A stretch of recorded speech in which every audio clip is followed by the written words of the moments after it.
9వ అధ్యాయం, రాజుల మొదటి గ్రంథం 9వ అధ్యాయం 3వ వచనం చాలు.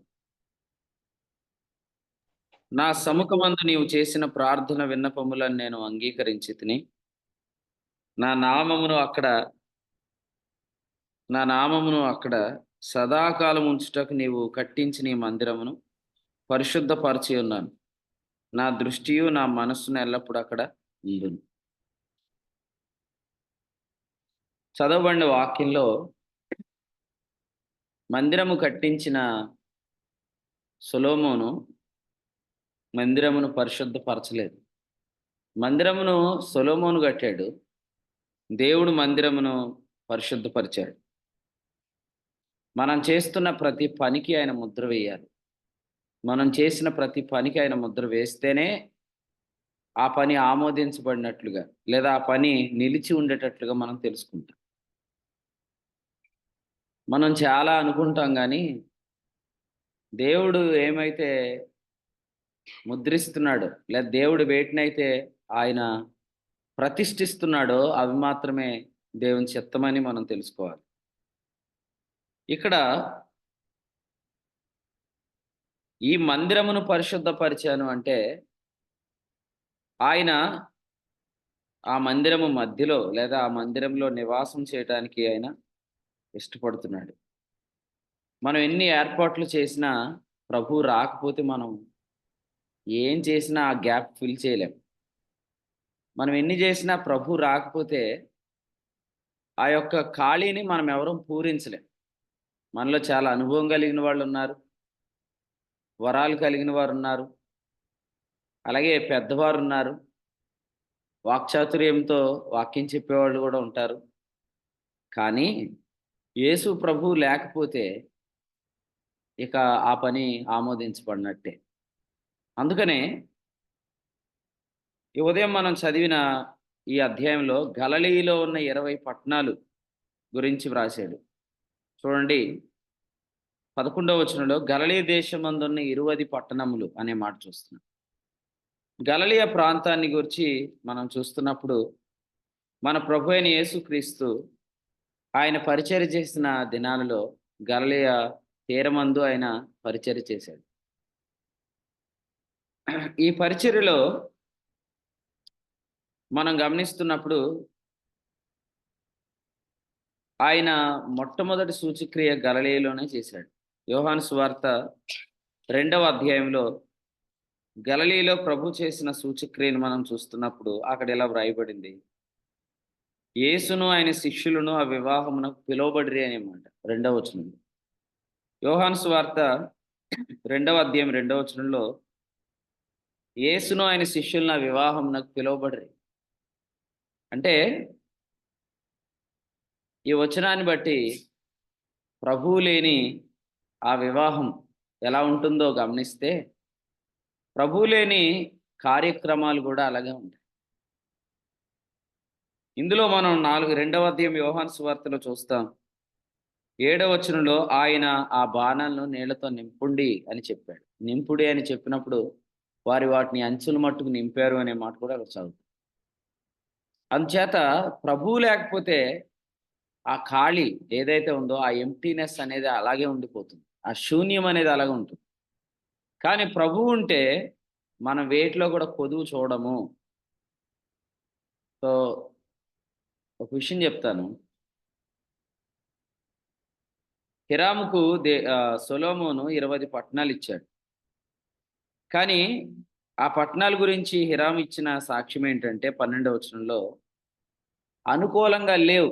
ఇవి అనుకూలంగా లేవని చెప్పాడు.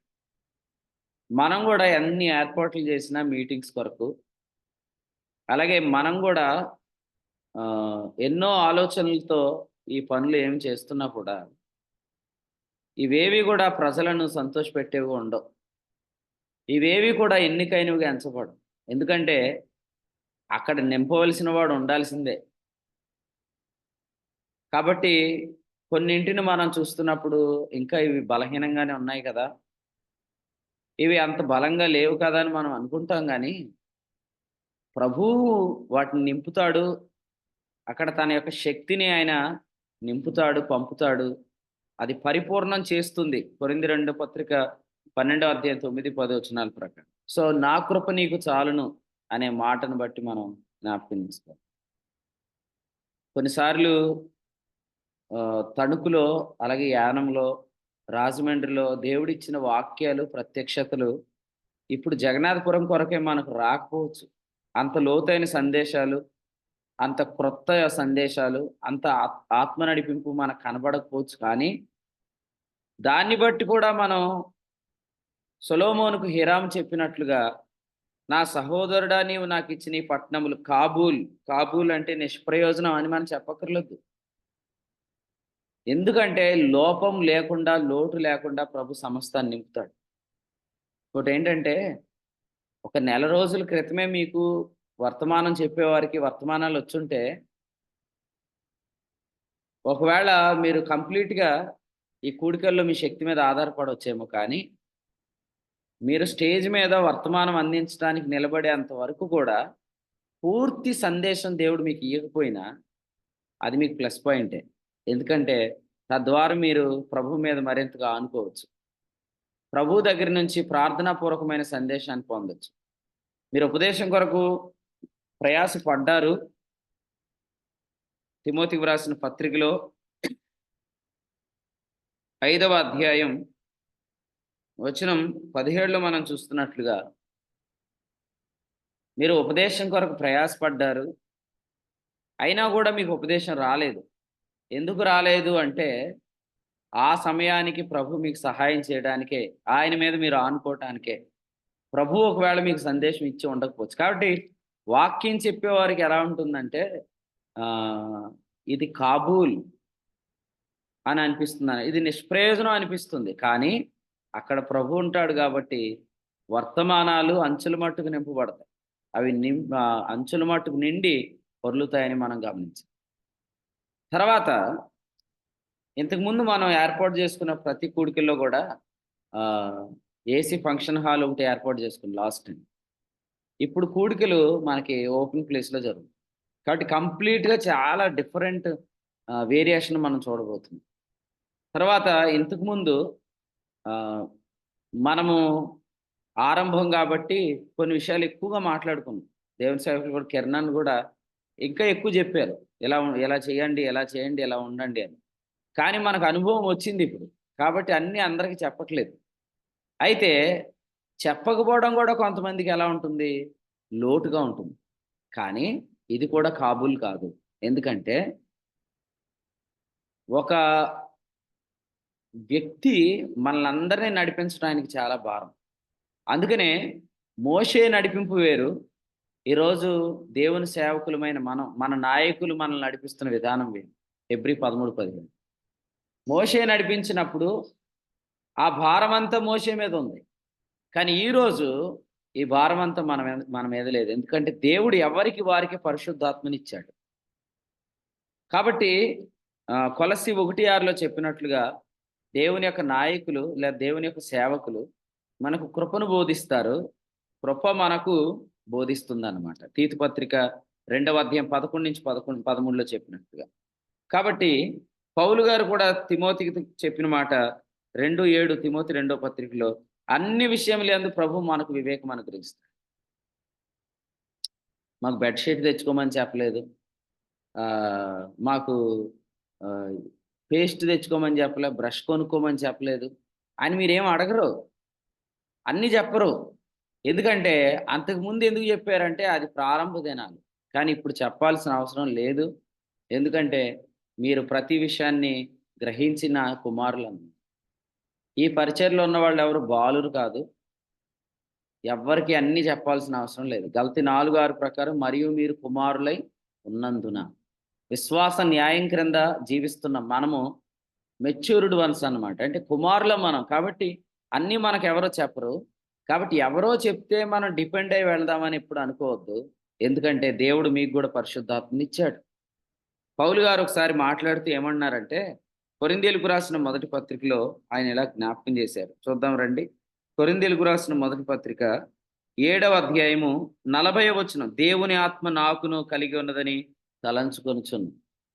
దేవుని ఆత్మ నాకును కలిగి ఉన్నదని తలంచుకొనుచున్నాను. చాలాసార్లు సామెతలు ఉంటాయి. సామెతల గురించి ఇదే రోజుల మొదటి గ్రంథం 9వ అధ్యాయంలో ఏం చెప్పాడంటే, ఒకవేళ మీరు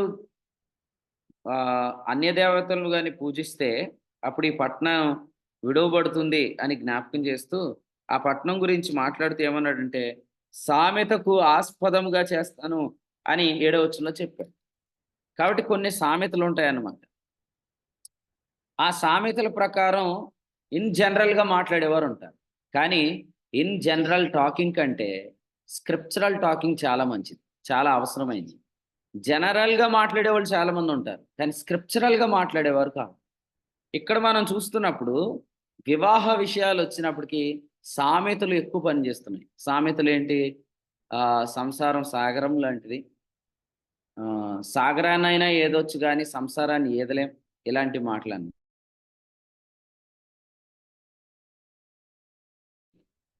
సో, ఇలాగు అంటే ప్రజలు కంప్లీట్‌గా ఆహ్, చిన్న వయసు నుంచే లేకపోతే ఈ లోకంలో ఉన్న విషయాలను ఎరిగినవారు కాబట్టి అన్నీ గూడా సామెతల రూపంలో చెప్తున్నారు. కొంతమందంటారు జూమ్ మీటింగ్‌లో జాయిన్ అయ్యి వాక్యం వింటున్న వారిని, "ఏం మీకు వాక్యం వచ్చేస్తుంది? దూరపు కొండలు నునుపు" అంటారు. అంటే వాళ్ళకి ఏమనుకుంటున్నారంటే, "మీరు వాక్యం వినండి, జూమ్‌లో జాయిన్ అవ్వండి. వర్తమానం చాలా బాగుంటదంటే." అబ్బే! మేము చిన్నప్పటి నుంచి ఇలాంటివి చాలా చూసాం. స్థానికంగా ఉన్న సేవకులు వాక్యం వినండి చాలు. మనం జూమ్‌లో జాయిన్ అయ్యి వాక్యం వినాల్సినంత అవసరం ఏం లేదు. దూరపు కొండలు నునుపు అంటారనమాట. అంటే సామెతలు ఇవన్నీ కూడా. అయితే పౌలు గారు వివాహం అనే సందర్భం వచ్చినప్పుడు సామెతలను వాడలేదు. ఆత్మ ప్రభు చెప్పిన విషయాన్ని చెప్పాడు. అందుకనే ఈ అధ్యాయంలో ఆయన ఏం చెప్పాడంటే 7వ అధ్యాయం 40వ వచనంలో దేవుని ఆత్మ నాకును కలిగి ఉన్నదని తలంచుకొనుచున్నాను అని చెప్పాడు. అలాగే మనం గూడా రాజుల మొదటి గ్రంథం 9వ అధ్యాయంలో చదువుతున్న సందర్భంలో హీరాముకు సొలొమోనిచ్చిన 20 పట్టణాలు నిష్ప్రయోజనంగా కనబడుతున్నట్లు చాలా విషయాలు మనకు నిష్ప్రయోజనంగా అనిపిస్తాయి గానీ, క్రీస్తు అక్కడ ఉంటాడు గనుక ఆయన వాటిని అంచుల మట్టుకు నింపుతాం. లోటు తెలియదు, లోపం ఉండదు. ఎందుకంటే మన ప్రభు పేరే లేవికాండము 22వ అధ్యాయంలో మాట్లాడుతూ నిష్కళంకమైన గొర్రె పిల్లను తేవాలని చెప్పాడు. అక్కడ అన్నాడు, లోపము లేని దాన్ని తేవాలి అన్నాడు. మన ప్రభు ఎవరు? హెబ్రీ పత్రిక 7వ అధ్యాయం 25-26 నుంచి మనం చదువుతాం. పవిత్రుడు, నిష్కల్మషుడు అంటే లోపం లేనివాడు అని అర్థం. మన ప్రభువులో ఏమీ లోటు లేదు. ఆయన అక్కడికి రాబోతున్నాడు. కాబట్టి ఆయన వాటిని పూర్తిగా నింపుతారు. కాబట్టి అసంతృప్తికి మీరు గురవద్దు. ఎందుకంటే మిమ్మల్ని సంతృప్తి పరచగలిగిన వ్యక్తులు ఎవరు లేరు. యేసు ప్రభు తప్ప మన యందు ఎవరి యందు ఏమి లేదు అనేది మీరందరూ తెలుసుకోవాలి. సో, దైవ గ్రంథంలో అపోస్తుల కార్యాల గ్రంథం 3వ అధ్యాయంలో ఈ మాటనే మనం చూస్తాం. అపోస్తుల కార్యాల గ్రంథం 3వ అధ్యాయము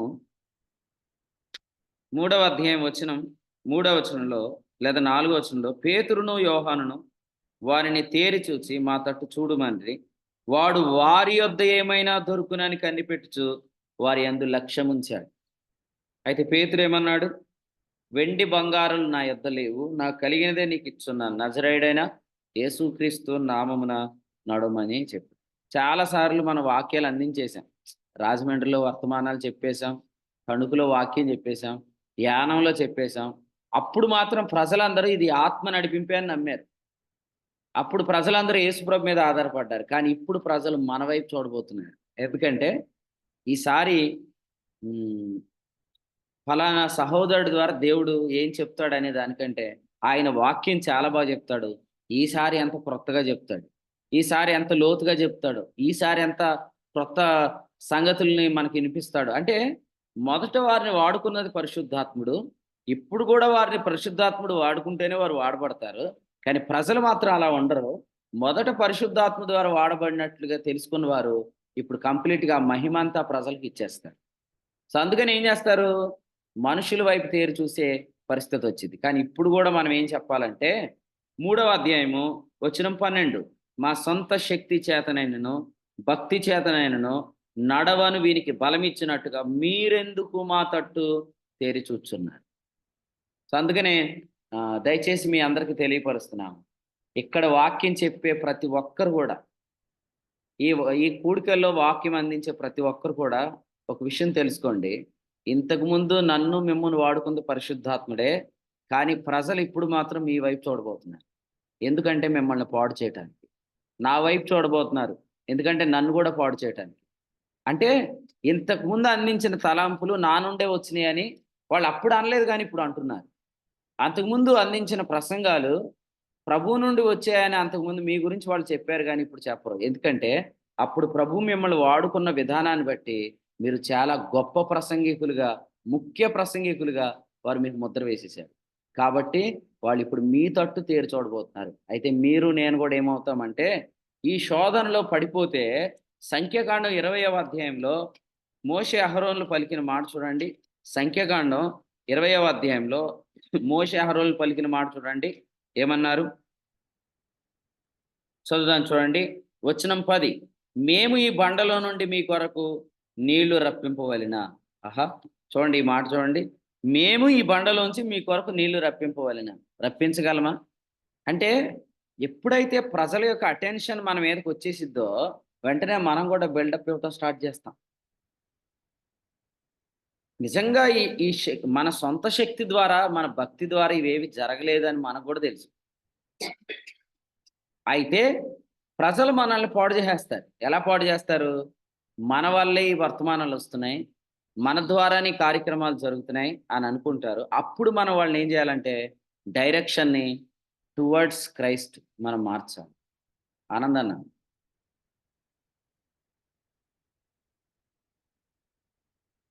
సో, ప్రజలేం జేస్తారంటే మన వైపు చూస్తారనమాట. ఈ అధ్యాయంలో అపోస్తల కార్యాలు 3 అధ్యాయంలో ఒకటి దేవాలయం ద్వారం దగ్గరున్న భిక్షగాడు పేతురు, యోహాను మీద లక్ష్యముంచాడు. ఆ కార్యం జరిగిన తర్వాత కూడా ఇశ్రాయేలు ప్రజలందరూ కూడా పేతురు, యోహాను వైపే చూస్తున్నారు. అబ్బా! వీళ్ళెంత గొప్పవాళ్ళండి. వీళ్ళ ద్వారా ఎంత గొప్ప కార్యం జరిగిందని. అయితే పేతురు, యోహానులన్నారు, అసలు మా సొంత శక్తి చేతనైనను, భక్తి చేతనైనను నడవను వీనికి బలమిచ్చినట్లుగా మీరెందుకు మా తట్టు తేరి చూస్తున్నారన్నాడు. కాబట్టి చాలామంది ఆశ కూడా చెప్తాను. మీరు జాగ్రత్తగా వినండి. చాలామంది ఆశ ఏంటంటే ఉండే కొద్దీ మీటింగ్సు, ఉండే కొద్దీ సేవకులు, ఉండే కొద్దీ కార్యక్రమాలు పలసబడిపోతాయి. ఎందుకంటే, మొదట్లో ఎప్పుడైతే ఘనంగా దేవుని కార్యాలు జరుగుతాయో, అప్పుడు ప్రజలందరూ ఆత్మ ద్వారా ఈ కార్యాలు జరుగుతున్నాయని నమ్ముతారు. కానీ ఎప్పుడైతే ఒక సాధారణమైన మనుషుల ద్వారా దేవుడు ఇంత గొప్ప కార్యాలు చేస్తున్నాడో, సో, సడెన్‌గా ప్రజలందరూ మనుషుల మీద దృష్టి పెడతారు. ఎప్పుడైతే మనుషుల మీద దృష్టికెళ్ళిపోయిందో, ఆ మనుషులు పాడైపోతారు. సో, మనుషులు ఎప్పుడైతే పాడైపోయారో, దేవుని పని కూడా పాడైపోతుంది. ఈ సూత్రం చాలా మందికి తెలుసు. అందుకనే కొందరు దేని కొరకు వెయిట్ చేస్తున్నారంటే, ఒక బ్యాడ్ న్యూస్ కోసం వెయిట్ చేస్తున్నారు కొంతమంది. బ్యాడ్ న్యూస్ ఏంటంటే, ఇంతకుముందు జరిగినంత బాగా మీటింగ్స్ జరగలేదండి. ఇంతకుముందు జరిగినంత ఘనంగా కూడికలు జరగలేదండి. ఎందుకు జరగలేదు? అప్పుడున్నంత ఉద్యోగం ఇప్పుడు లేదండి అనే పదం కొరకు వాళ్ళు వెయిట్ చేస్తున్నారు. చూడండి కొంతమంది ఈనాడు పేపర్ ఏయించుకుంటారు, సాక్షి వేయించుకుంటారు. సో, కాబట్టి వాళ్ళు ఏ పార్టీకి చెందినోళ్ళో ఎవరికీ అర్థం కాదు. కానీ వాళ్ళు ఎందుకు ఏయించుకుంటారంటే, ఈనాడు పేపర్‌ని వాళ్ళ అనుకూలమైన వార్తలు చదువుకోవడానికి వేయించుకుంటారు. అయితే ప్రతిపక్షం గూడా ఏమనుకుంటుందో తెలుసుకోవడానికి వేయించుకుంటారనమాట. అంటే మన శత్రువు గూడా ఏమనుకుంటున్నాడనేది తెలుసుకోవడానికి వేయించుకుంటారు. సో, నేను గూడా ఏం చెప్తున్నానంటే, ఈరోజు చాలామంది మీటింగ్స్‌కి రారు. వారున్న చోటనే ఉండిపోతారు. ఎందుకంటే వాళ్ళకొచ్చే మనసు లేదు. వచ్చే అవకాశం కూడా లేదు. కానీ వాళ్ళు దేని కొరకు వెయిట్ చేస్తారంటే, ఈ ప్రోగ్రామ్ ఫెయిల్ అయింది అనే వార్త కోసం వెయిట్ చేస్తారు. కానీ నేనెలా చెప్తున్నాను, వారి పప్పులు ఉడకవన్నమాట. ఎందుకు ఉడకవంటే, అసలే ఇప్పుడైనా, ఎప్పటికైనా మన యందు ఏమీ లేదు అనే సత్యం మనకు తెలుసు. ఒకవేళ ఇలా చెప్తాను, ఇన్ కేస్ ఈ మీటింగ్స్ గ్రాండ్ సక్సెస్ ఖచ్చితంగా అవుతాయి. అయిన తర్వాత కూడా నేను జూమ్‌లో మాట్లాడుతూ, ఇదంతా నా వల్లే జరిగిందని నేనంటే, మీలో ఒకడు నా మొహం మీద కొట్టేవాడు రావాలి. అతడే ఈ సంఘాన్ని బాగు చేసేవాడు. అర్థమైందా? ఇశ్రాయేలీయుల మధ్యలో అక్రమం జరుగుతున్నప్పుడు ఫినెహాసు ఏం చేశాడు? ఫినెహాసు ఏం చేశాడంటే, దేవుడు ఓర్వలేని దాన్ని ఓర్వలేకపోయాడు. అర్థమైందా? మీరు తణుకు మీటింగ్స్‌లో మీకు తెలియకుండా ఒక మాట కూడా మీరు విన్నారు.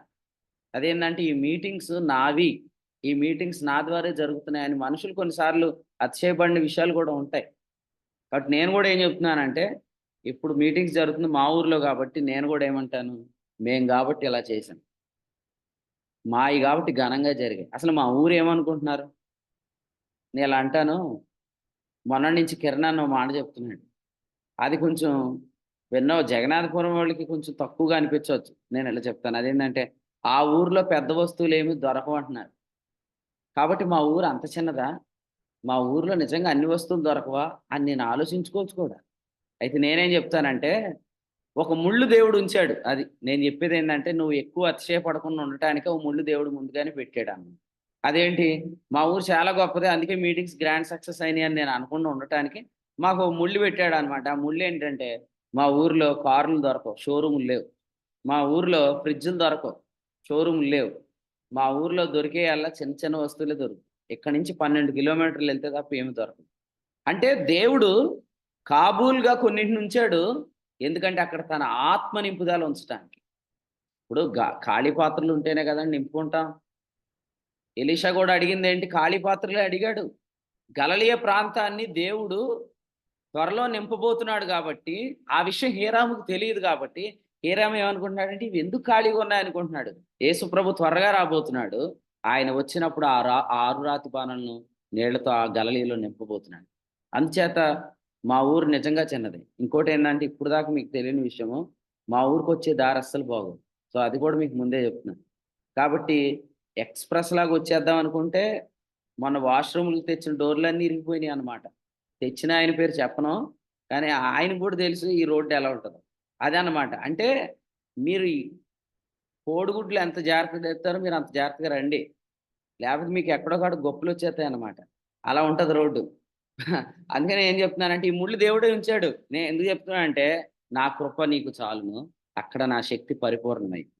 సో, దేవుడు ముందుగానే సిద్ధపరిచిన ఖాళీలను ఆయన పూరించబోతున్నాడు. కాబట్టి ఇప్పుడు ఆయన పూరించిన తర్వాత మళ్ళీ అయి ఖాళీలుండవు. ఖాళీలుండవు కాబట్టి నెక్స్ట్ మళ్ళీ జగన్నాథపురంలో మీటింగ్స్ జరగవంటలేదు. ఖచ్చితంగా ఏదో అక్కర మనలోకొస్తుంది.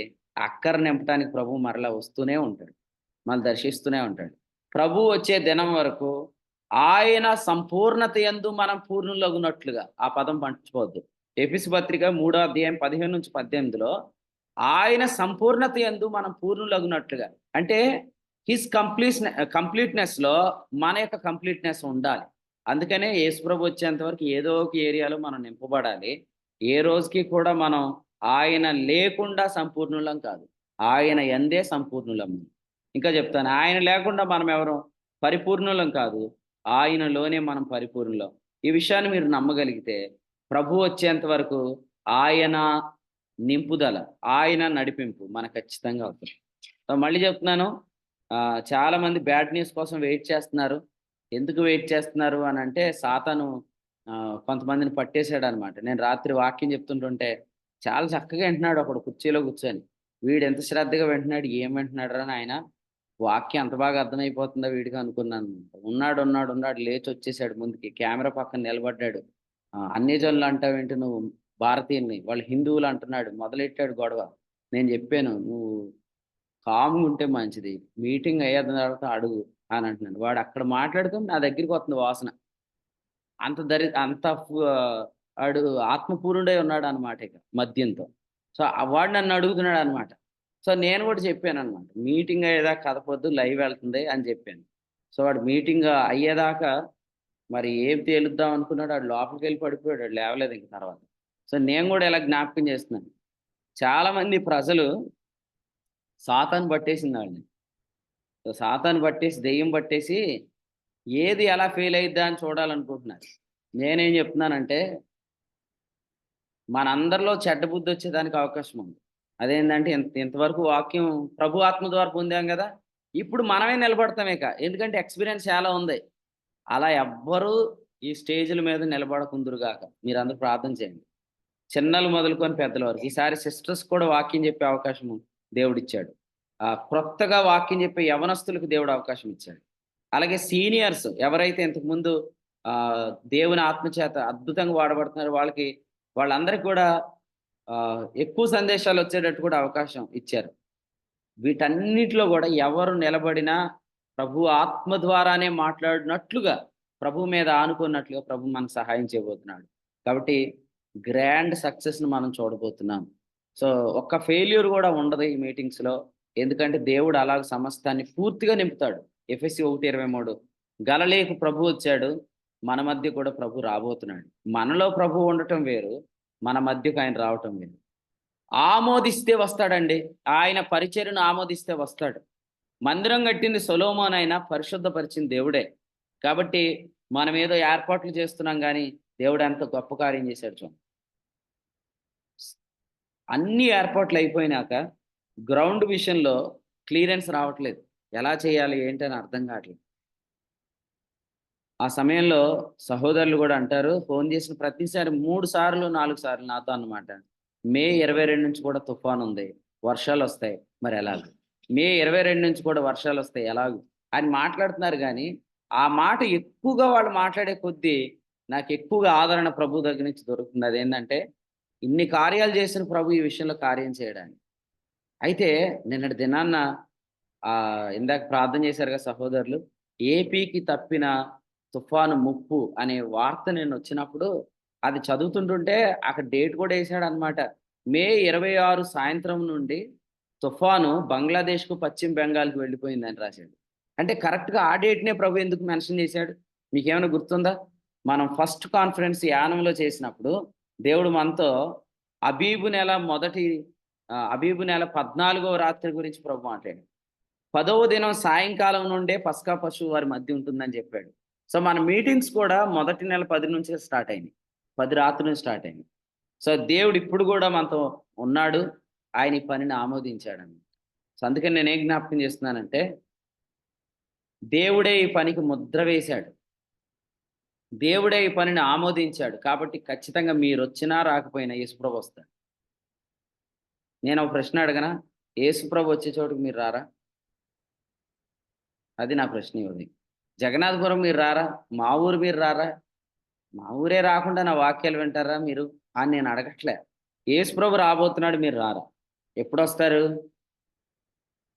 సో, మీరు ఆలోచన చేసుకోండి. స్కూల్‌లో ప్రిన్సిపల్ రౌండ్‌లు తిరుగుతున్నాడనుకోండి. అప్పటికే టీచర్ ఏం చేస్తాడు? క్లాస్ రూమ్‌లో ఉంటాడు. స్కూల్లోనికి టీచర్ వస్తున్నాడనుకోండి. స్టూడెంట్ ఎప్పుడుంటాడు? ముందుగానే ఉంటాడు. యేసు ప్రభు ఈ గ్రామానికొస్తున్నాడు. తన వాక్యం అందించబోతున్నాడు. మరి మీలో ఎంతమంది సత్యనారాయణ గారు ఫోను చేస్తే గాని జూమ్‌లో జాయిన్ అవ్వనోళ్ళు, మీకే ముఖ్యంగా చెప్తున్నాను. మీలో ఎంతమంది ముందుగా సిద్ధపడ్డారు ప్రభు కొరకు? అది. సత్యనారాయణ గారు ఫోను చేస్తే జాయిన్ అవ్వటంలో అలవాటు పడిపోయారు కాబట్టి ఈరోజు 80 మంది జాయిన్ అయ్యేవాళ్ళు 50 మందికొచ్చారు. ఎందుకంటే ఆయన కొంతమంది చేయట్లేదు, ఆళ్ళు నిద్ర లేవరింక. సో, అంటే కంప్లీట్‌గా చాలా మంది మనుషుల మీద డిపెండ్ అయిపోయారు. వాళ్ళు ఫోను చేస్తే ఈళ్ళకి మెలుకువ వస్తుంది. అంటే మీరు ప్రార్థన చేసుకోవట్లేదా? ముందుగా మీరు సిద్ధపడట్లేదా? కదా! అసలు ఈ మాట ఈ ఉదయం నేను మాట్లాడుతున్నప్పుడే ఇలాంటోళ్ళందరికీ నిద్రమత్తు కూడా పోయిద్ది. మబ్బులు ఇడిపోతాయన్నమాట. ఎందుకంటే అసలు దీని మీద ఎప్పటినుంచో దెబ్బ పడిద్దనుకుని ఈరోజు పడిపోయిందనుకుంటారు. నేనేమంటున్నానంటే మీటింగ్స్ ముందుగా ఉన్నాయి కాబట్టి ముందే చెప్తున్నాను. మీకెవ్వరు ఫోను చేయరు. ఎవ్వరు ఫోన్‌ల కొరకు కనిపెట్టకండి. సోమవారం వద్దాము, మంగళవారం వద్దాం అనుకోవద్దు. సేవకులకే మినహాయింపు. ఎందుకంటే ఆదివారం ఆరాధనలు నడిపిస్తారు కాబట్టి. దూరం నుంచి వచ్చేవారికే మినహాయింపు. కానీ మీరందరూ ముందుగానే రండి. ఎందుకంటే మీరు ముందుగా వస్తే మన ప్రభువు కొరకు మీరు మార్గాన్ని సరళం చేయొచ్చు. సో, యోహాను ముందుగా ఎందుకు పుట్టాడు? యోహానే చెప్పాడు. జకర్యా కూడా చెప్పాడు. ఏమని? నీవు ఆయనకు ముందుగా నడుస్తావు అని. కాబట్టి ముందు ప్రభు మనల్ని ఎందుకు ఉంచుతాడంటే త్రోవలు సరళం చేయటానికి. ప్రభువు రాబోతున్నాడు. ప్రభు ఇక్కడ ఉండబోతున్నాడు. ఇశ్రాయేలుతో ప్రభు మాట్లాడుతూ ఏం చెప్పాడంటే, నేను పాళెంలో సంచరిస్తాను గనుక, పాళెమును శుభ్రంగా ఉంచండి అని చెప్పాడు. ఈరోజు నేను దాన్ని ఇలా చెప్తాను క్రొత్త నిబంధనలో. నేను కూడికలు జరిగే స్థలంలో సంచరిస్తాను గనుక, ఆ స్థలాన్ని నా కొరకు సిద్ధపరచండి అని ప్రభు చెప్తున్నాడు. సో, మీలో ఎంతమంది ఆహ్, ఈ కూడికలు జరుగుతాయి అని తెలిసినప్పటి నుంచి ఇందులో ఏదో విధంగా పాల్గొంటున్నారో, మీరందరిని బట్టి నేను ప్రభువుని స్తుతిస్తున్నాను. మీరందరికీ దేవుడు పరిచారకుని మనసిచ్చాడు. ఎందుకంటే కొలస్సీ 1:17 ప్రకారం మన ప్రభు అన్నిటికంటే ముందుగా ఉన్నవాడు. మనం గూడా అన్ని విషయాల్లో ముందుగా ఉండాలి. పాటలయ్యాక వెళ్దాం. మధ్యలో జాయిన్ అవుదాం అనే ఆలోచన విధానం మనలో ఉండకూడదు. ముందుగా వస్తే మనకు కొన్ని విషయాలు చెప్తారు కదా! ఎవరికీ తెలియని విషయాలు ఎవరికి తెలుస్తాయి మీటింగ్‌లో? పరిచారకులకే తెలుస్తాయి. విందు ప్రధానులకు తెలీదు. ప్రధానికి తెలియని సంగతులు పరిచారకులు తెలుస్తాయి. కానీ పరిచారకులు ప్రధానుల కంటే ముందే వచ్చి కూర్చుంటారు. సో, మీరందరూ పరిచారకులుగానే ఉందురుగాక నాతో పాటు. ఈ కూడికల్లో అలాగే ముందు జరగబోయే ఆత్మకార్యాల్లో మనమందరం పరిచారకులుగా ఉందుంగాక. తద్వారా మనకి కొన్ని విషయాలు ఎక్కువ తెలుస్తాయి. కొంతమంది అప్పుడే వచ్చినోళ్ళు ఏమంటారు? ఇదేంటి? అదేంటి? అదేంటి? ఇదేంటి? అంటారు. అప్పుడు మనం ఏమంటాం? కంగారు పడకు. కూర్చో. ప్రభు ఏం చెప్తున్నాడు ఈను. కనీసం నీలో ఈ మీటింగుల ద్వారాన్నా మారు మనసు వచ్చును గాక అని ప్రార్థన చేయండి. తల మీద చేయేసండి వాళ్ళకి. ఎందుకంటే మధ్యలో వచ్చి మార్తక్కలాగా హడావిడి చేసేవాళ్ళుంటారు. కానీ ముందుగానే అన్నిటిని కనిపెట్టుకునే ప్రజలు గూడా ఉంటారు. అలాగ గాదండి. దేవుడు ఎంత నింపాడు గదా! ఇంక పొరలరా మీరు? ఇంకా నింపించుకుంటారా? దేవుడు మీకు చాలా విషయాల్లో నింపాడు గదా! ఇంక పొరలరా? ఇంకా నింపించుకుంటారా? హ్మ్. ప్రభు ఇలా అన్నాడు. కొంతమందికి టిఫిన్‌లు కొరతయినాయి. నేను ముందుగానే ఇలా చెప్తున్నాను. ఒకవేళ మీటింగ్స్‌లో ఎవరికైనా ఆహారపు కొరత జరిగిందనుకోండి, దాన్ని కంప్లెయింట్‌గా చెప్పేవాళ్ళుగా ఉండకూడదు మీరు. ఎందుకంటే చాలా సార్లు మీ కడుపు ఆయన నింపాడు. మీరే వారికి భోజనం పెట్టండి. ప్రభు ఏం చెప్పాడు? యోహాను సువార్త 6వ అధ్యాయంలో, ప్రభువా నేటికి ప్రజలు 3 దినముల నుంచి మన దగ్గర ఆహారం లేక ఉన్నారు అనేవాళ్ళు. అంటే ప్రభు ఏమన్నాడు? మీరే వారికి భోజనం పెట్టండి అన్నాడు. ఎందుకంటే ఇంతకు ముందు ఆయన మీకు చాలా సార్లు భోజనం పెట్టాడు. అంటే మీరు కూడా ఏదైనా లోటుంది. కొంతమంది అంటారు, మాకు గాలి తగట్లేదు అంటారు. అప్పుడు మీరేం జేయాలా? గాలి తగలకపోతే దానిదేముంది, కుర్చీ ఒకటి చూడు, నేను నీ పక్కన కూర్చుంటే ఇసునకర్రతో ఇసురుతానని చెప్పండి.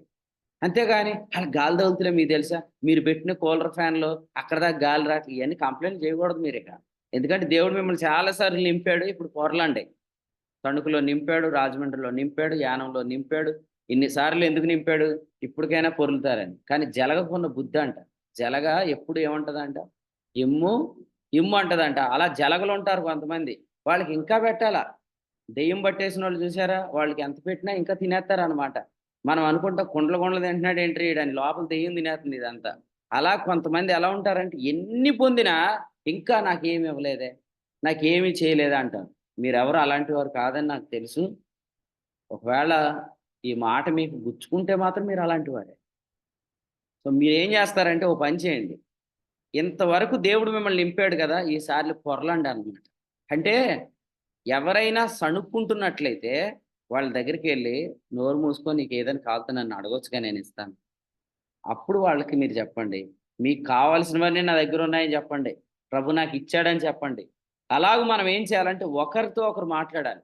కూడికయిపోగానే ఎవరికి వాళ్ళు టీమ్స్ అయిపోయి టీమ్‌లుగా వెళ్ళిపోవడం గాదు. క్రొత్తవారు ఎవరైతే వచ్చారో వాళ్ళలో ఎవరు వాక్యం బాగా వింటున్నారో వాళ్ళని కనిపెట్టుకొని వాళ్ళని కౌన్సెలింగ్ చేయండి. సో, దేవుడు మనల్ని ఇంతవరకు ఎందుకు పోషించాడంటే యోహాను సువార్త 21:15 మీరు భోజనం ఇంతవరకు చేశారు గాబట్టి ఇప్పుడు ప్రభు మీకు చెప్తున్నాడు. ఆ గొర్రెలను ఇప్పుడు మీరు మేపండి. ఓకే. ఎవరైనా పాస్టర్ గారితో ప్రార్థన చేయించుకుంటామండి. మేము ఆగుతున్నామంటే, పాస్టర్ గారి దాకా ఎందుకు నేనే ప్రార్థన చేత్తారా? అని చెప్పి మీరు ప్రార్థన చేయాలి. మాకో డౌట్ ఉందండి పాస్టర్ గారిని అడుగుతామంటే, మీరు వాళ్ళని పట్టుకొచ్చి నా దగ్గర నిలబడటమో, కిరణ్ అన్న దగ్గర నిలబడటమో, భానుశ్రీ అన్న దగ్గర నిలబడి, రాజేష్ అన్న దగ్గర నిలబడటమో చేయొద్దు. మీరే వారికేం జేయాలా? క్లారిఫికేషన్ ఇవ్వాలి. అప్పుడు కదా వాళ్ళకి తెలుస్తది ఏమని? సౌలు దావీదుని పట్టుకోవడానికి వచ్చినప్పుడు ఏమవుతాడు? అంతకుముందు చాలా మందిని పంపిస్తే వాళ్ళందరికీ దేవుని ఆత్మ వచ్చేస్తాడు. అలాగే సౌలొస్తే సౌలుకి గూడా దేవుని ఆత్మ వస్తాడు. సో, అందరూ ఏమనుకుంటారు? ప్రవక్తల ఆత్మ వీళ్ళకొచ్చేసింది అంటారు. పౌలు గారేమంటాడు? మీరందరూ భాషలతో మాట్లాడవలనని నేను కోరుచున్నానంటాడు. అసలు అందరూ ప్రవక్తలైతే మంచిదే గదా! దీర్ఘదర్శులు అందరూ అయిపోయారనుకోండి, పాస్టర్ గారులు ఇలా అనుకుంటారనమాట సాధారణంగా. ఏమనుకుంటారు? అందరూ పాస్టర్‌లయితే ఇక మనకెలాగా? అందరూ సేవకులయిపోతే రేపొద్దున మనకెలాగు మన వాక్యం ఎవరింటారనుకుంటారు. కానీ దేవుని వాక్యం చెప్తుంది అందరూ ప్రవక్తలవ్వాలి. అందరూ దీర్ఘదర్శులవ్వాలి. అందరూ వాడబడాలి. సో, అందుకని మీరు నమ్మండి. దేవుడు సణుక్కునే వారికి అవకాశం ఇవ్వకుండా చేయబోతున్నాడు. సంశయించే వారికి అవకాశం లేకుండా చేయబోతున్నాడు. ఎందుకంటే ఫిలిప్పీలకు రాసిన పత్రికలో గాని, పేతురు రాసిన పత్రికలో గాని ఒక మాట జ్ఞాపకం చేశాడు. చదువుదాం రండి. పేతురు రాసిన పత్రిక చూడండి. ఫిలిప్పీ పత్రిక, ఫిలిప్పీ పత్రిక ఎక్కడో మాట అక్కడో మాట ఉంది. అయితే ఫిలిప్పీ పత్రికలో మాట కాదు. 2వ అధ్యాయం వచనం 14, 15 వచ్చిన వక్రజనం, మూర్ఖమైన వక్రజనం ఉంది. ఆ మూర్ఖమైన వక్రజనం మధ్యలో మనల్ని ఏం చేయమన్నాడంటే, సణుగులను సంశయములను మాని సమస్త కార్యాలు జరిగించండి. ఇప్పుడు చెప్పండి, మన శక్తి అంతా ఎక్కడుంది? కొరింథీ మొదటి పత్రిక 1:24 ప్రకారం మన శక్తి అంతా యేసు ప్రభులో ఉంది. కాబట్టి ప్రజలు మన వైపు చూస్తున్నప్పుడు కొన్నిసార్లు మన శక్తి లేనోళ్ళలాగా కనపడతాం. సో వాటిని బట్టి ప్రజలు మనల్ని ఏమని అంచనా వేస్తారు? ఇతని పేరు కాబూల్ అని, నిష్ప్రయోజనం అని మన మీద వాళ్ళు వేసేస్తారు. కానీ దానికి మనం డిసప్పాయింట్ అయిపోకూడదు, దానికి మనం నిరాశ పడకూడదు. మనం ఏం చేయాలంటే, ఇటువంటి మూర్ఖమైన వక్రజనం మధ్యలో సణుగులు సంశయాలు మాని సమస్త కార్యాలు చేపట్టాలి. ఎక్కువగా నిరాశ కలుగుతున్నప్పుడు నిరీక్షణ పెంచుకోవాలి కదా. ఎప్పుడైనా లోడ్ పెరిగితే సబ్స్టేషన్లు ఏం చేస్తారు? లోడ్ పెరిగిపోతే ఏం చేస్తారు? సప్లై పెంచుతారు. మనం కూడా నిరాశ పెరుగుతున్నప్పుడు నిరీక్షణ పెంచుకోవాలి. కృంగదీసే మాటలు మనకి ఎక్కువ వస్తున్నప్పుడు పరిశుద్ధాత్మ చెప్పే మాటలు పొందుకోవాలి. ఎప్పుడైనా నిరాశ మనల్ని అనుకుంటున్నప్పుడు నిరీక్షణ వైపు చూస్తుంది. కృంగదీసే మాటలు వినిపిస్తున్నప్పుడు ఆత్మ చెప్పే సంగతులు మనం వింటే, మూర్ఖమైన వక్రజనం మధ్యలో సణుగులు సంశయాలు మాని సమస్త కార్యాలు చేపడతాం. అలా చేపట్టినప్పుడు ఆటోమేటిక్గా ఏం జరిగిద్ది? ఇప్పుడు పేతురు పత్రిక చూద్దాం. పేతురు పత్రికలో ఏం రాశాడు? అజ్ఞానముగా మాట్లాడు మూర్ఖుల నోరు మనం మూసేస్తాం, 2:15. అంతేగాని వాళ్ళు చెప్పిన కంప్లైంట్ మనం కూడా చెప్పకూడదు, దాన్ని యాంప్లిఫై చేయటం అంటారు. మనం కొన్ని విషయాలకు యాంప్లిఫికేషన్ చేయకూడదు. ఓకే, కొన్ని విషయాలు మీరు విన్నట్టు ఉండాల. నేను ప్రశ్న అడుగుతాను, దేవుని ఆత్మ చేసే కార్యాలు అందరికీ నచ్చుతాయా? కొరింథీ పత్రికలో పౌలు గారు ఏమన్నారు? సుకీర్తి అందు దుష్కీర్తి అందు అన్నాడు కదా. అంటే దుష్కీర్తి ఉంటుంది. మరి మీరు దుష్కీర్తి ఏదైతే ఉందో దాన్నే పట్టుకొని వచ్చి వాక్యం చెప్పేవారికి, నడిపించేవారికి చెప్తున్నారంటే అర్థం ఏంటి? మీరు కూడా దుష్కీర్తిని ఇష్టపడుతున్నారని అర్థం. ఇంకోటి, డిస్కరేజ్ చేయడానికి దేవుడు మిమ్మల్ని ఆ పరిశుద్ధాత్ముడు వ్యతిరేకంగా సాతాను మిమ్మల్ని వాడుకుంటున్నాడని అర్థం. ఆ దినాలలో గొలియాతు లేచి ఇశ్రాయేలు మీద యుద్ధం చేస్తున్నప్పుడు 40 పగళ్ళు 40 రాత్రులు ఇశ్రాయేలు ముందుకెళ్తున్నారు, వెనక్కి వస్తున్నారు. కానీ దావీదు అనేవాడు లేచి ధైర్యంతో ముందుకొచ్చి అసలు ఈ గొలియాతును చంపిన వానికి ఏం జరుగుతుంది అని అడిగితే, ఎంకరేజ్ చేయవలసిన వాడు కూడా ఏమన్నాడు? నీవు బాలుడవు, నీకు బలం చాలదన్నాడు. చూసారా? అంటే ఈరోజు ఎంకరేజ్ చేయవలసిన మనం కూడా చాలాసార్లు డిస్కరేజ్ చేసేవాళ్ళుగా ఉంటాం అన్నమాట. ఒక మాట చదువుదాం చూడండి, సమూయేలు మొదటి గ్రంథం 17వ అధ్యాయం.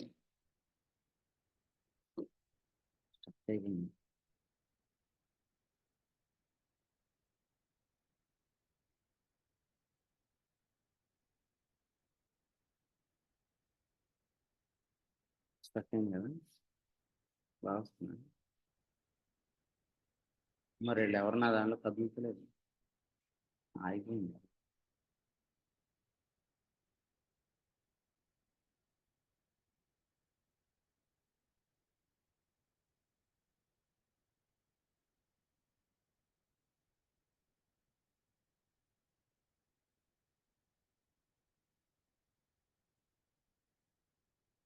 అన్న ఒకసారి చూడండి, జూమ్ లో ఉన్నవాళ్ళు ఆడియో క్లియర్గా వస్తుందా? Right, okay. సమూయేలు మొదటి గ్రంథంలో 17వ అధ్యాయంలో మనం గమనిస్తున్నాము, 33వ వచనంలో నిరాశపరుస్తున్న వ్యక్తి ఇక్కడ మనకు కనిపిస్తున్నాడని. అయినా కూడా దావీదు ఏం చేశాడు?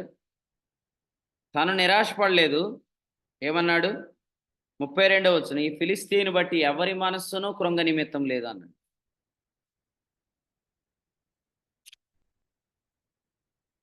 మీరే డల్గా ఉంటే ఇంకా మీరు ఎవరిని బలపరుస్తారు అని కొన్నిసార్లు అంటారు కదా. ఎవరైనా చనిపోయినప్పుడు సందర్భంలో ఏమంటారు? నువ్వే ఏడుస్తా ఉంటే మీ పిల్లల్ని ఎవరు ఓదారుస్తారు అంటారు. దావీదు చూడండి చిన్నోడు, అయినా నిరాశపరుస్తున్నారు. అయినా గూడా ఏం చేస్తున్నాడు? తను నిరాశ పడట్లేదు. ఇంకా ఎవ్వరిని నిరాశ పడకుండా చేస్తున్నాడు. రెబ్కా ఏమనింది? నీకు నీళ్ళిస్తాను. నీ ఒంటెలకు గూడా నీళ్ళిస్తానని. ఆమె ఎవరంటే అక్కడ చెప్పాడు చిన్నది అని చెప్పాడు. చిన్నదంటే ట్రాన్స్‌లేషన్‌లో ఏముంటదంటే యవనస్తురాలు అని ఉంటుంది. ఆమె ఎంత విశాల దృక్పథం కలిగిన సహోదరి అంటే ఆమె ఇలాగనింది, "మా ఇంటి దగ్గర నీకు స్థలముంది. నీ ఒంటెలకు కూడా స్థలముందా" అనింది. ట్రైన్ ఎక్కితే మొత్తం బరుకుతారనమాట కొంతమంది. మామూలు కూర్చునేవాళ్ళు కూడా సాపుకొని కూర్చుంటారు. ఎవరిని కూర్చోనియరు ట్రైన్‌లో. ఎవరొచ్చినా గూడా ఏమంటారు, "మా వోళ్ళున్నారండి, వత్తారండి" అంటారు. ఎవరు రారు ఆడికి. అంటే ఎవరిని కూర్చోనీయరనమాట. కానీ ప్రభు ఎంత గొప్పోడంటే, రెబ్కాను గురించి మనకు నేర్పిస్తున్నాడు. నీకు నీళ్లు పోస్తాను, నీ ఒంటెలకు నీళ్లు పోస్తాను. ఆయన అడిగాడు ఎలియాజరు ఏమనంటే, "మరి బస చేయడానికి మీ ఇంటికాడ స్థలం ఉందా?" అంటే, "నీకు ఉంది, ఒంటెలకు కూడా గడ్డి ఉందని" చెప్పిందామె. అంటే మీరు అంత ఓపెన్‌గా ఉండాలన్నమాట. లేదా అంత విశాలపరచబడి ఉండాలన్నమాట. పౌలు గారు చెప్పినట్లుగా, మీ హృదయాల్లో మమ్మల్ని చేర్చుకోవడమే కష్టమైపోతే ఇంకా మాతో పాటు మా ఇంటోళ్ళని ఎలా చేర్చుకుంటారు? మా పరిస్థితులను ఎలా చేర్చుకుంటారు? మా బలహీనతలు ఎలా చేర్చుకుంటారు?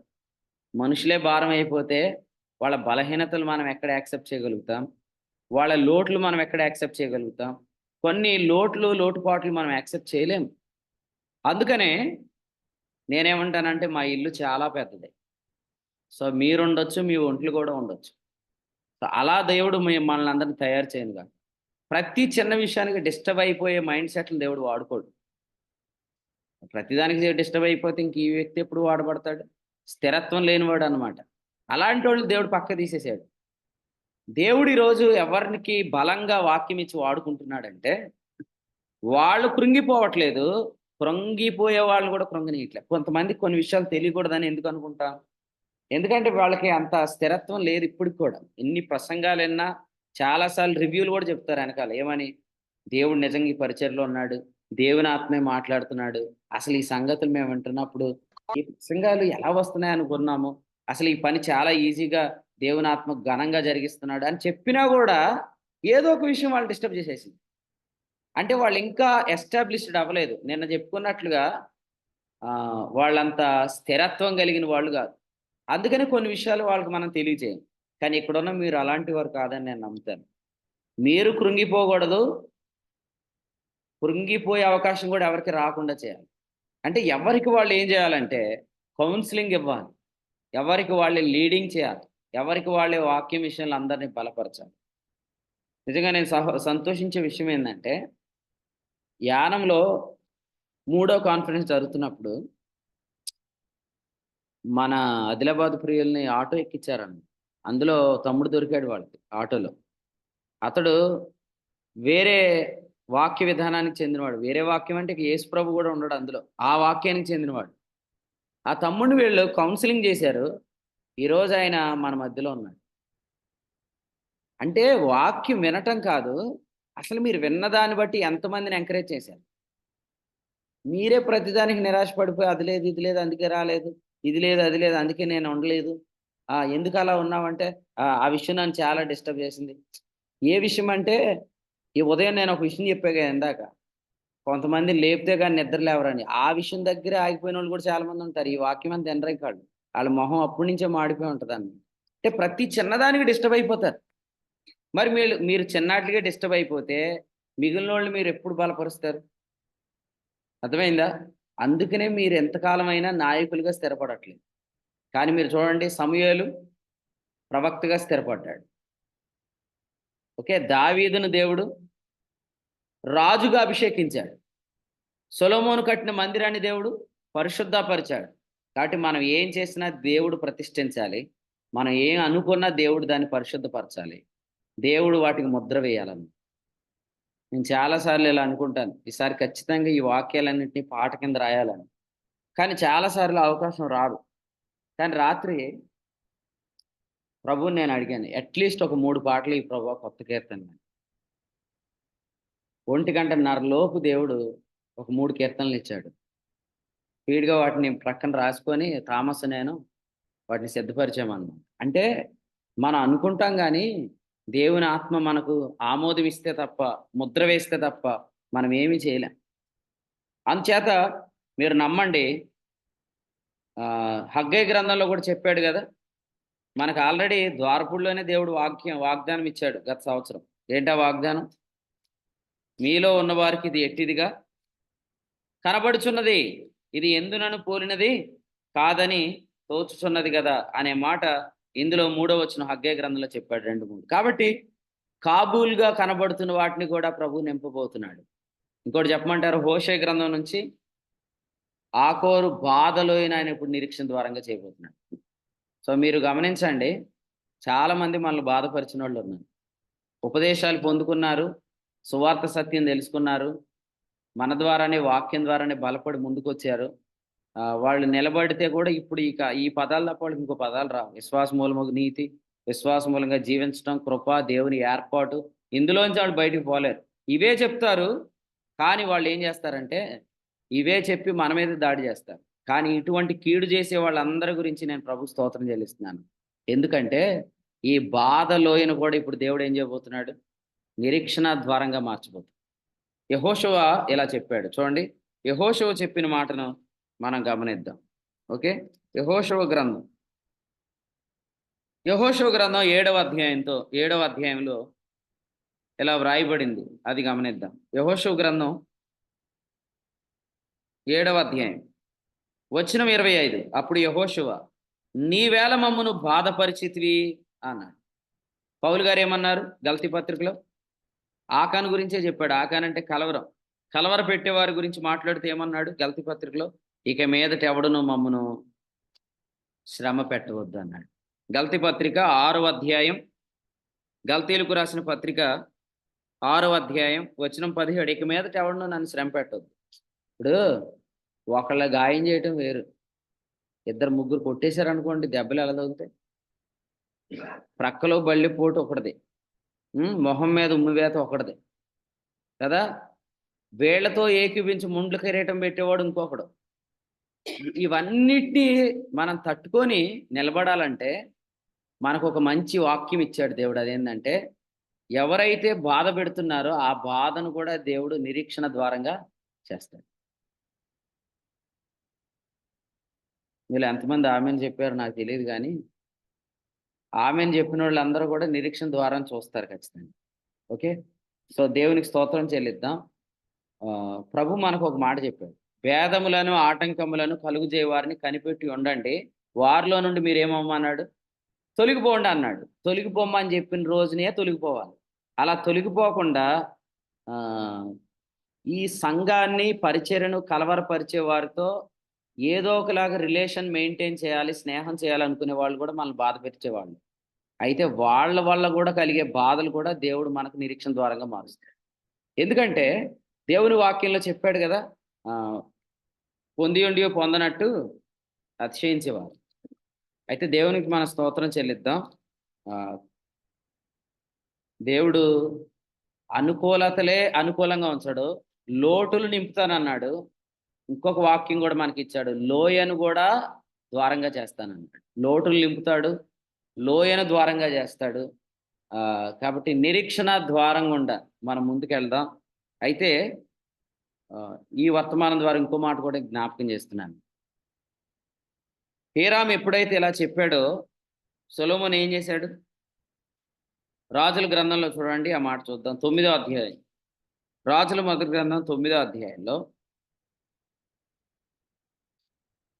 ఈ పట్టణాలు నాకు అనుకూలంగా కనబడలేదు అని చెప్పినప్పుడు, మీరు చదివిన అధ్యాయంలో సొలొమోను హీరాముకి ఏం చేశాడు అని మీరు చదివితే, ఆ విషయంలో సొలొమోను హీరాముకు ఏమీ చేయలేదు. సో, నేనేమంటానంటే, కొన్ని విషయాలు మనం చెప్తే వినేవాళ్ళు ఉంటారు, వినాలి కూడా. ఎందుకంటే పౌలు చెప్పాడు కదా, మీ పైన నాయకులుగా ఉన్నవారు అన్నాడు. కాబట్టి మనం నాయకుల మాట ఖచ్చితంగా వినాలి. కానీ మనం వినం కొన్నిసార్లు. ఎందుకు? ఆ కాన్సిక్వెన్సెస్ మనం టేస్ట్ చేయడానికి, ఆ పర్యవసానాలు మనం చూడటానికి వెళ్ళిపోతాం. అయితే చూడడానికి కూడా వదిలేయమని నిడదవోలులో చెప్పాడు దేవుడు వర్తమానంలో. సో, కొన్నిసార్లు మనం కొన్నిటిని వదిలేసేయాలి. వదిలితే ఏం జరిగిద్ది? వాళ్ళంతట వాళ్ళే తెలుసుకొని, యెస్, ఇది దేవుని చిత్తం కాదు. ఇది దేవుని మార్గం కాదు. నేనే పొరపాటు పడ్డాను అని చెప్పి వాళ్ళు తిరిగొస్తారు. తిరిగి రాపోతే ఇక వాళ్ళ నష్టానికి వాళ్ళే బాధ్యులు. కాబట్టి మీరు గూడా తెలుసుకోండి. అందరిని సాటిస్ఫై చేయాల్సిన అవసరం లేదు. అందరిని సంతృప్తి పరచాల్సిన అవసరం లేదు. దేవుడు మనకిచ్చిన బాధ్యత ఏందంటే, మార్కు సువార్త 1:35 ప్రకారం యేసుప్రభు పెందలగడ లేచి ప్రార్థన చేస్తున్నాడు. యేసుప్రభు దగ్గరికి పేతురు ఆయన శిష్యులొచ్చారు. వచ్చి ఏమంటున్నారు? "అందరూ నిన్ను వెతుకుచున్నారు" అని చెప్పారు. అయితే ప్రభు వాళ్ళని సాటిస్ఫై చేయలేదు. ప్రభు ఏమన్నాడు?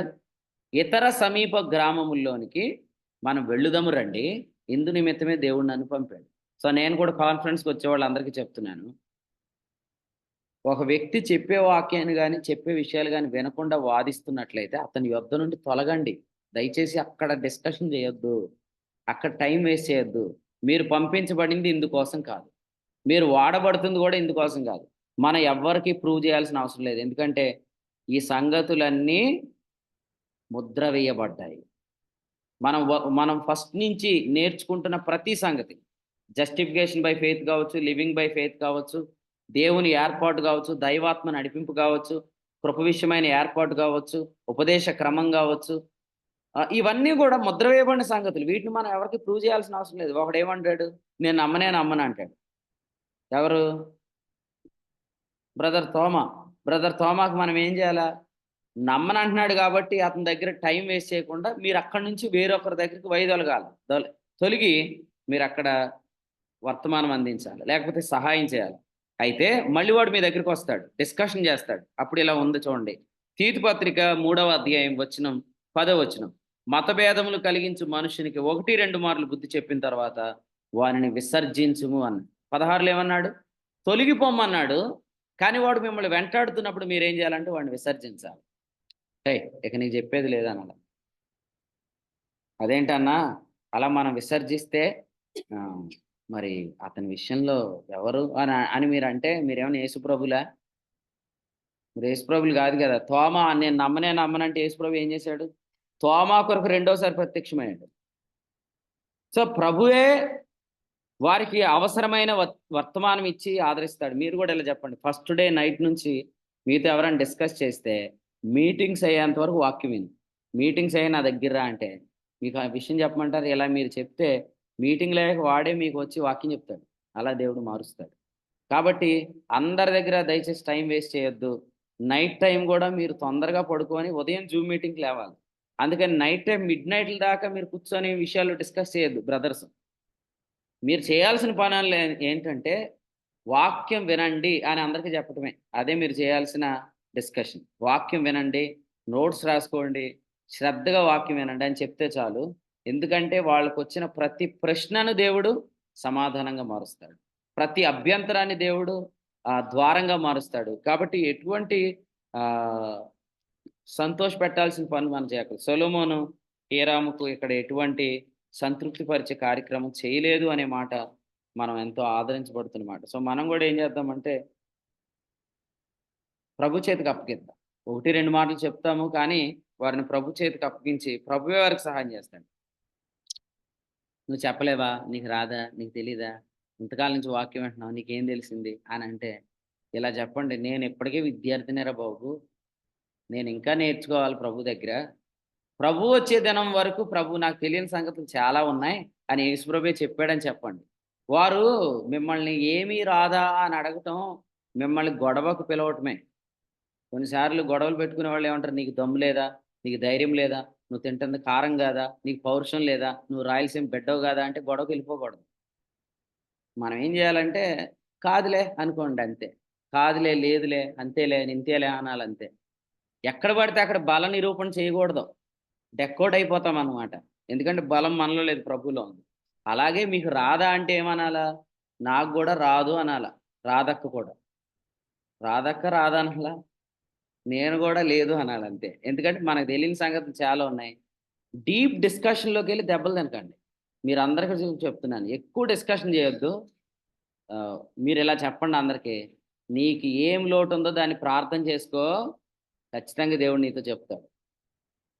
చిలక జోష్యం చెప్పేవాడే కాన్ఫిడెంట్‌గా చెప్పేత్తన్నాడు. ఆడు చెప్పేది అబద్ధమని ఆడికి తెలుసు.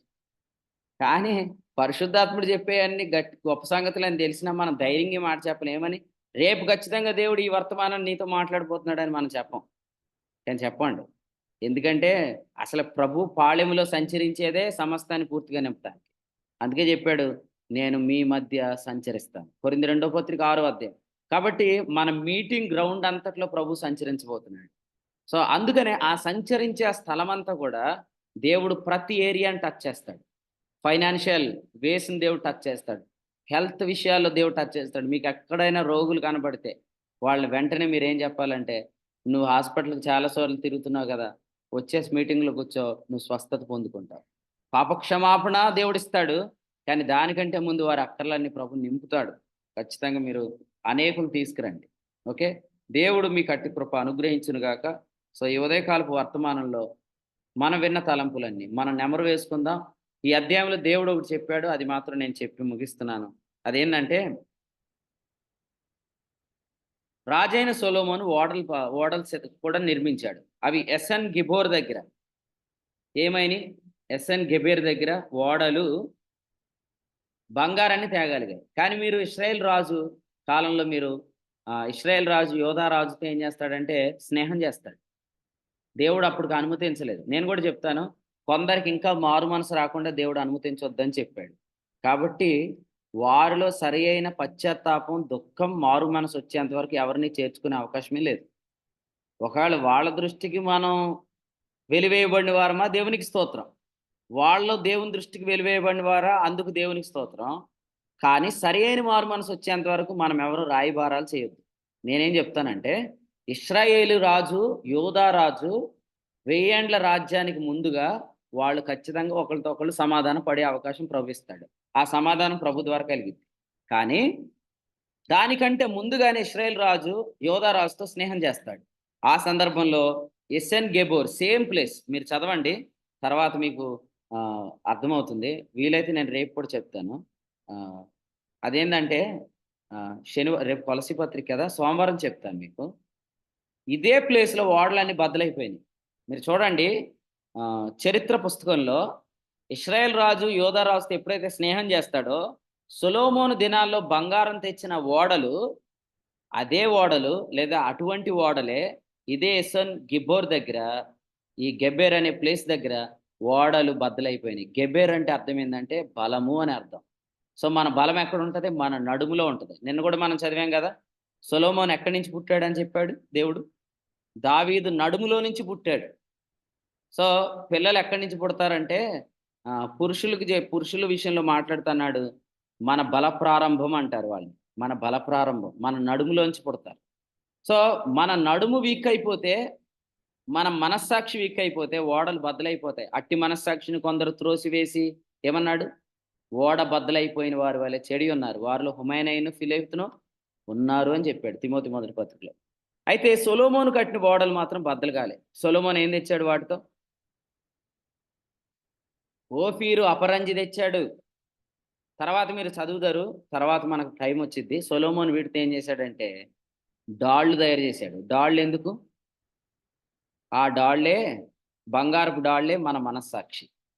మనస్సాక్షి చెడిపోతే ఓడలు బద్దలైపోతాయి. కానీ ఇక్కడ సొలొమోను కట్టిన ఓడ బద్దలవ్వలేదు. సో, నేను గూడా ఏం చెప్తున్నానంటే, మీ ఓడలకి అక్కడక్కడ సిల్లులుంటే రిపేర్ చేసేసుకోండి దయచేసి. లేతే లీకులయిపోతారు. లీక్ అయితే ఏమైద్ది? కొన్ని రోజులకి మీరు మునిగిపోతారు. కాబట్టి ఎక్కడైనా చిల్లులుంటే ఏం చేస్తారు? అత్తమాటు వలలేసేయకూడదు. కొన్నిసార్లు కూర్చొని వలలు గూడా బాగు చేయాలి. జగన్నాథపురంలో జరిగే మీటింగ్స్ వలలు వేయటానికే కాదు, వలలు బాగు చేయటానికి కూడా. కాబట్టి మనమందరం వలలు బాగు చేసుకోవడానికి వద్దాం. మీ వలలు అందరూ తెచ్చేసుకోండి. ఎందుకంటే కొన్నిసార్లు వలల్లో ఏం జరిగిద్దంటే అనవసరమైనవి పడి గ్యాప్‌లు ఎక్కువొచ్చేస్తాయి. గ్యాపొస్తే చేప ఏమైద్ది? మధ్యలోంచి జారిపోద్ది. అందుకని మీ వలలు మీకున్నాయని మాకు తెలుసు. నా వల నాకుందని నాకు తెలుసు. కానీ ఇప్పుడు వల బాగు చేసుకునే టైం దగ్గరికొచ్చింది. కాబట్టి వలలు బాగు చేసుకుందాం. చిల్లుబడిన ఓడలు బాగు చేసుకుందాం. ఎందుకంటే వీటితో మనం చాలా సరుకులు తేవాలి రేపొద్దుట. మళ్ళీ దేవదారు మ్రాణులు తేవాలి, సరళపు మ్రాణులు తేవాలి, బంగారం తేవాలి. వీటి ఈ ఈ సరి ఈ ఓడ యేసుప్రభు వచ్చేంత వరకు వాడబడాలి. ఈ ఓడ యేసుప్రభు వచ్చేంత వరకు వాడబడాలంటే గెబెర్ దగ్గర ఇది పగిలిపోకూడదు. కాబట్టి దేవుడు రిపేర్ చేయడానికి ఇష్టపడుతున్నాడు. ఎంతమంది చేయించుకోవడానికి ఇష్టపడుతున్నారు మీరందరూ రండి. తప్పకుండా దేవుడు మిమ్మల్ని సరైన విధంగా రిపేర్ చేస్తాడు. ప్రభువు రిపేర్ చేస్తే మళ్ళీ కంప్లెయింట్ రాదు. పంక్చర్ షాప్ వాడు చాలా సార్లు పంక్చర్ ఏసినప్పుడు ఏమనుకుంటాడు? ఇంకోసారి నా దగ్గర రావాలనుకుంటాడు. హాస్పిటల్‌లో డాక్టర్ కూడా ఏమనుకుంటాడు? వారం రోజులకి మళ్ళీ రమ్మంటాడు. మనమేమనాలి? అత్తమాడు నీ దగ్గరికొస్తే డబ్బులయిపోతున్నాయి. రాకుండా చేయమంటే, రాపోతే నాకు ఉద్యోగం ఏముంటది? నువ్వు రాపోతే నాకు ఉద్యోగం ఏముంటది? అందుకనే సైకిల్ షాపుల దగ్గర, పంచర్ షాపుల దగ్గర బండి సైడ్‌కి తీసేటప్పుడు జాగ్రత్తగుండాలి. ఎందుకంటే ఆడక్కడ మేకులు కూడా పెడతాడు కొంతమంది. ఎందుకంటే వాడి దగ్గర మనం ఉండాల. వాడు కోరుకుంటాడు. కాబట్టి ప్రభువుకైతే స్తోత్రం చెల్లిద్దాం. ఆయన ఒకసారి రిపేర్ చేశాడంటే మళ్ళీ ఇంకా అక్కడ తేడా రాదు. దేవుడు అలా రిపేర్ చేస్తాడు. మన జీవితాల్లో ప్రభువు చేయవలసినది ఏదైనా ఉంటే చేస్తాడు. తప్పకుండా రండి. వాటిని కూడా తీసుకురండి. ఇంటికాడ వదిలేయొద్దు. బాగోలేదని చెప్పి వాటిని తీసుకురండి. దేవుడు వాటిని కూడా బాగు చేస్తాడు. ప్రభు ఈ తలంపులు మనందరి వినికిడిలో దీవించును గాక. ఆమేన్. దేవుడు ఈ యొక్క రాజుల మొదటి గ్రంథము 9వ అధ్యాయం ద్వారా తన దాసుని వాడుకొని అందించిన శ్రేష్టమైన వర్తమానాన్ని బట్టి ప్రభువుకు స్తోత్రాలు తెలియజేస్తున్నా. సొలొమోను గారు కట్టించినటువంటి మందిరం దేవుడు ముద్రించారు, ఆమోదించారు కాబట్టే, ఆయన ప్రతిష్ఠ చేశారు కాబట్టే దాన్ని ఆయన పరిశుద్ధపరిచారు అన్న విషయాన్ని జ్ఞాపకం చేస్తూ, దేవుడు మన యొక్క పరిచర్ను కూడా ఆయన ఆమోదించాడు. ఆయన ముద్ర వేశారు కాబట్టి మన పరిచర్లో జరుగుతున్నటువంటి ఈ యొక్క కార్యక్రమాల గురించి, కార్యాల గురించి అనేక విషయాలు ఈ యొక్క వర్తమానం ద్వారా తన దాసుని వాడుకొని మాట్లాడారు. అలాగే సొలొమోను గారు హీరాముకి ఇచ్చినటువంటి 20 పట్టణాలు ఆయనకి ఏ విధంగా అయితే కాబూల్ నిష్ప్రయోజనంగా కనపడుతున్నాయో, ఆ విషయాన్ని కూడా జ్ఞాపకం చేశారు. అటువంటి పరిస్థితుల్లో కూడా దేవుడు నింపగలడని, ఆయన కార్యం చేయగలడని, నిష్ప్రయోజనంగా మనకు కనిపిస్తున్న చోట కూడా ఆయన వాటిని ఏ విధంగా ప్రయోజనంగా మార్చి దేవుడు కార్యాలు జరిగిస్తారు. మన పరిచర్లు ఇప్పటివరకు ఆయన ఎన్నో అద్భుతాలు చేశారు. ఈ యొక్క కూడికల ద్వారా కూడా ఆయన అనేక కార్యాలు చేయబోతున్నారని వాగ్దానంతో కూడినటువంటి మాటలతో దేవుడు ఈ యొక్క ఉదయకాలం మందు తన దాసుని వాడుకొని అందించిన వర్తమానాన్ని బట్టి ప్రభువుని స్తుతిస్తున్నాం. ఈ సమయంలో ముగింపు ప్రార్థన దేవుని సేవకులు పెంటపాడులో పరిచయం చేస్తున్న రాజేష్ గారు ముగింపు ప్రార్థన చేస్తారు. అలాగే జరుగుతున్నటువంటి పరిచర్య కొరకు ప్రార్థన చేయండి. ఈ రోజున రేపు షెడ్ విషయంలో అక్కడ మందిరం యొక్క ప్రాంగణం అంతా సిద్ధపరచబడుతుంది. అలాగే పోస్టర్ పరిచర్య అనేక ప్రాంతాల నుంచి మన ప్రియులు కూడా మరి రావాల్సి ఉండగా ప్రయాణం కొరకు, అలాగే నిలబడుతున్నటువంటి దేవుని సేవకులకు పరిశుద్ధాత్మ నడిపింపునిచ్చి శ్రేష్టమైన వర్తమానాలు దేవుడు అనుగ్రహించలాగిన ఈ యొక్క వాటి కొరకు ప్రార్థన చేయమని మిమ్మల్ని అందరినీ కోరుచున్నాం. ఈ కూడికలో ఏ విధాలుగా సహకరించిన ప్రియులకు, అలాగే వర్తమానం అందించిన దేవుని సేవకులకు, కూడికలో ఉన్న ప్రియులందరూ కూడా ప్రభు నాలుగు వందనాలు తెలియజేస్తున్నాను. దేవుని సేవకులు రాజేష్ గారు ముగింపు ప్రార్థన చేస్తారు. వందనాలండి. అన్నా పరిశుద్ధుడు తండ్రి, ప్రేమ మేడవైన దేవా, మీకు స్తోత్రాలు చెల్లిస్తున్నా. మమ్మల్ని ప్రేమించినందుకే మీ కృతజ్ఞతలు. మాతో స్పష్టంగా మాట్లాడుతూ ఉన్నందుకే మీకు స్తోత్రాలు. మమ్మల్ని జీవింప చేస్తున్నందుకే మీకు స్తోత్రాలు చెల్లిస్తున్నా. అలాగే అవసరమును బట్టి దిద్దుబాటు, హెచ్చరిక, నాయన ఆదరణ, ప్రతి విధమైన సంగతులు మాకు అందిస్తున్నందుకే స్తోత్రాలు చెల్లిస్తూ ఉన్నా. ఈ ఉదయకాలం ప్రభువా, రాజుల మొదటి గ్రంథం 9వ అధ్యాయం నుంచి మీరు మాతో మాట్లాడేందుకు మీ కృతజ్ఞతలు చెల్లిస్తూ ఉన్నాం. నాయన, మీరు లోట్లు నింపేవాడు అని, లోయలు కూడా ద్వారాలుగా చేసేవాడు అని, నాయన మా మనస్సాక్షి బద్దలవ్వకుండా బంగారం అనగా విశ్వాసంతో మమ్మల్ని నింపేవాడు అని మీరు మాతో మాట్లాడేందుకు మీకు స్తోత్రాలు చెల్లిస్తున్నా. నాయన, సొలొమోను ఓడలు బద్దలు కాలేదని, నాయన ఇశ్రాయేలు రాజుల ఓడలు బద్దలయ్యాయని మేము చూస్తున్నాం. సొలొమోను ఆ ఓడలో బంగారం తీసుకొచ్చాడు, ఆ బంగారంతో డాళ్ళు చేయించాడనే సంగతిని చక్కగా మాకు వివరించినందుకు మీకు స్తోత్రాలు చెల్లిస్తున్నాం. మా మనస్సాక్షి ఎల్లప్పుడూ నిర్మలంగా ఉంటే నాయన, మరి లోట్లు నింపబడతాయి, లోయలు కూడా ద్వారాలు అవుతాయి. ఇందుకు మీకు స్తోత్రాలు చెల్లిస్తున్నా. కొన్నిసార్లు ప్రభా మరి మేము ఎవరికి ఆన్సర్ చేయాల్సిన అవసరం లేదని, హేరాము ఈ పట్టణాలు ఏపాటివి ఇవి నిష్ప్రయోజనం అని చెప్పిన సొలొమోను స్పందించలేదు. కొన్నిసార్లు మేము స్పందించకపోవటమే మీ కార్యాలకు మూలమని మీరు మాతో మాట్లాడేందుకు మీకు స్తోత్రాలు చెల్లిస్తున్నాం. నేను ఈ సంగతులను బట్టి మేము స్తుతిస్తూ మీ నామమును జ్ఞానపరుస్తూ, నాయన మరి రేపు 26 రాత్రి నుంచి జూన్ 1 వరకు జరగబోయే ఈ సభల కొరకు మేమందరం ప్రార్థిస్తున్నాం. నాయన కార్యాలు ఘనంగా జరుగుతాయని విశ్వాసంతో స్తుతిస్తూ ఉన్నాం. ఎందుకంటే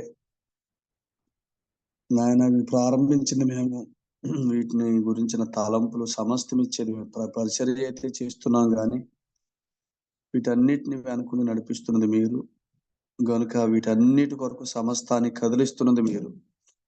నాయన భూమిని ఆకాశాన్ని కూడా కంపింపజేస్తున్నారు, అందుకు మీకు స్తోత్రాలు. నాయన వాతావరణాన్ని కూడా ప్రభా సమస్తాన్ని కంపింపజేసి నిమ్మలపరుస్తున్నారు, మీకు స్తోత్రాలు చెల్లిస్తున్నాను. ఆ దినాలన్నిటిలో ప్రియులు మరి వాక్యం వినటానికి అనువైన మంచి వాతావరణాన్ని కూడా మీరు కల్పిస్తున్నారని విశ్వాసంతో ప్రార్థన చేస్తున్నాం. అలాగనే దూర ప్రాంతాల నుంచి రావాల్సిన వారికి మంచి ప్రయాణ సౌకర్యాలు దయచేయండి. వారు ఎక్కడా కూడా ప్రయాణ సౌకర్యాల విషయంలో కలత చెంది మానుకోకుండా చక్కని ప్రయాణ సౌకర్యాలు దయచేయమని వేడుకుంటున్నాం. వచ్చిన వారందరూ ఉండే దినాలన్నిటిలో వారు ఆహ్లాదకరంగా సమయాన్ని గడపడానికి మీరు సమస్తం సిద్ధం చేశారని మేము నమ్ముతూ మిమ్మల్ని స్తుతిస్తూ ఉన్నాం. అలాగే పోస్టర్ల పరిచర్య కూడా దాదాపుగా అయిపోయినందుకు మీకు స్తోత్రాలు చెల్లిస్తున్నాం. షెడ్ కూడా కన్స్ట్రక్షన్ చేస్తూ ఉన్నారు ప్రభా. మరి ఈ రోజు రేపులో వాటిని కూడా పూర్తి చేసి ఆదివారం సాయంకాలం మీటింగ్ సమయానికి అవన్నీ మీరు నింపుతారని, నాయన పనిచేసేవారు మీ ప్రజలు, నాయన మరి ప్రతి ఒక్కరు ఇందులో పాలు పంపులు పొందుతున్న వారందరూ కూడా నాయన దేవుని నీతిని ఎరిగి మనసాక్షి విషయంలో బలపరచబడుతున్న వారే. వారందరూ నడుములు బలంగా ఉన్నాయి కాబట్టి ఈ కార్యాల్లో గొప్ప విజయం చూస్తామని సంతోషంతో మీకు స్తోత్రాలు చెల్లిస్తున్నాం. నేను మీ సేవకులను కూడా మీ ఆత్మ ద్వారా బలపరచండి. ప్రభుని యేసుక్రీస్తు వారిని గురించి సాక్ష్యం ఇవ్వటానికి బహుబలంగా మీరేం ధైర్యంగా నిలబెట్టమని వేడుకుంటూ మీకు స్తోత్రాలు చెల్లిస్తూ ఉన్నాం. ఆయా ప్రాంతాల నుంచి రావాల్సిన సేవకులు కూడా చక్కని ప్రయాణ సౌకర్యాలు దయచేయండి, మీకు స్తోత్రాలు. చిన్నపిల్లలతోటి కుటుంబం అంతటితోటి వస్తున్న వారందరి కొరకు ప్రార్థిస్తున్నాం. చింతపల్లి నుంచి ప్రియులందరూ చిన్నపిల్లలతో సహా కుటుంబాలుగా వస్తున్నారు, వారు ప్రయాణాల కొరకు ప్రార్థిస్తున్నాం. గొప్పని చక్కని ప్రయాణాలు మీరు అందించి చక్కగా వారిని మా మధ్యకి తీసుకురమ్మని వేడుకుంటూ మీకు స్తోత్రాలు చెల్లిస్తున్నాం. అలాగనే నా ప్రభా మరి భోజన పానాదుల విషయంలో, అవసరతలన్నిటి విషయంలో సర్వ సమృద్ధిని మీరు ఇస్తున్నారని, మీరు తగిన సమయంలో స్పందించి కార్యాలు జరిగిస్తారని, కన్నా వివాహంలో అమ్మ నా సమయం ఇంకా రాలేదన్నారు. ఆ సమయం వచ్చినప్పుడు ఏం చేయాలో మీరు చెప్పారు కనుక సమయోచితమైన సహాయం మీరు మాకు ఇవ్వటానికి మా మధ్య మీరు సంచరించుతున్నారని మేము విని మిమ్మల్ని స్తుతిస్తున్నాం. మీరు ఎప్పుడు ఏ సమయంలో స్పందించాలో మీ పిల్లల పక్షంగా ఆ సమయంలో రైట్ టైంలో మీరు స్పందిస్తారు, ఘనమైన కార్యాలు జరిగిస్తారు. నాయన ఎదురాడు వారికి అవకాశం లేకుండా నోరులను ముగిస్తారు.